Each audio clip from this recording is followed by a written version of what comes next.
The balance test report is intended to provide reliable and repeatable measurements to evaluate the patient's postural control. The clinical report of the balance test is composed of two main sections: a first section where the different balance indices are shown, and a second section where the movements of the pelvis are highlighted. In the first section, the following indices quantify the subject's ability to maintain postural control. Center of mass statiokinesiogram represents the displacement of the center of mass on the horizontal plane. In this way, the therapist can quantify the displacement of the patient's center of mass in space, otherwise not observable with the naked eye. Angle between the vertical axis and the main axis of the 95% confidence ellipse represent the angle formed by the main axis of the confidence ellipse and the anterior-posterior direction. This index allows us to perform clinical evaluation on the subject's main oscillation direction, and for bipodalic test to make deduction on how the load on the lower limbs are applied. 95% confidence ellipse area. Ellipse that contains 95% of the center of mass displacement path. This index represents an index of overall postural performance. The smaller the area, the better the performance. Thanks to this index, the therapist, therefore, has the opportunity to quantify subject's ability to maintain the center of mass within a restricted area. Range of anterior-posterior and medial-lateral center of mass oscillations. The displacement amplitude is the distance between the maximum and minimum displacement of the center of mass for each direction. The higher the values for this index, the worse the postural stability. The amplitude of the center of mass is a reliable parameter that has been widely used to analyze postural deficit, such as with patients suffering from neuromotor disorders, including cerebral palsy. The findings apply for both the anterior-posterior and the medial-lateral direction. Average speed of the anterior-posterior and average lateral oscillation of the center of mass. The average speed is calculated by dividing the center of mass distance traveled by the test time. Both anterior-posterior and medial-lateral values are calculated. This index reflects the efficiency of the postural control system, where the lower the speed, the better the postural control. Some authors have also underlined the greater importance of center of mass speed in the feed-forward mechanism of the postural control system.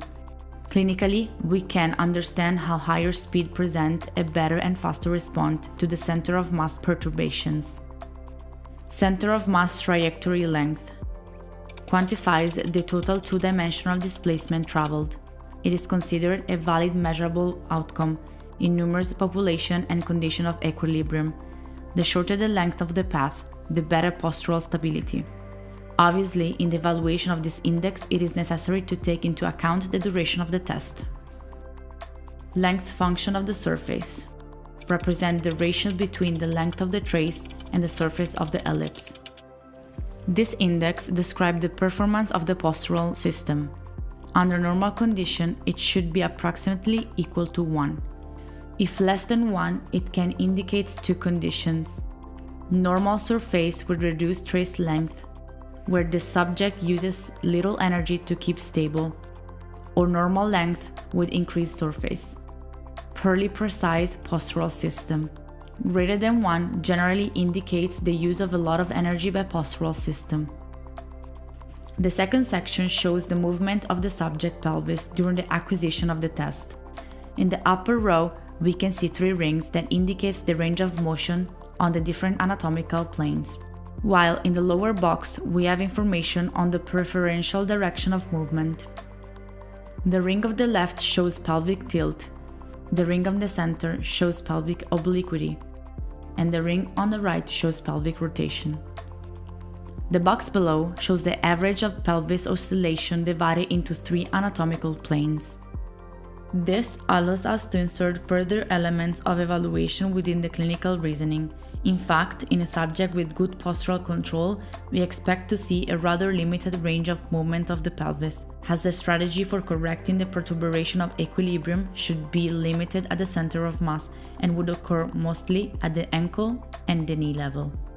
By integrating all of the information collected, we can have a global assessment that allows us to understand which of the major weaknesses in the strategy used by our subject to maintain an upright position.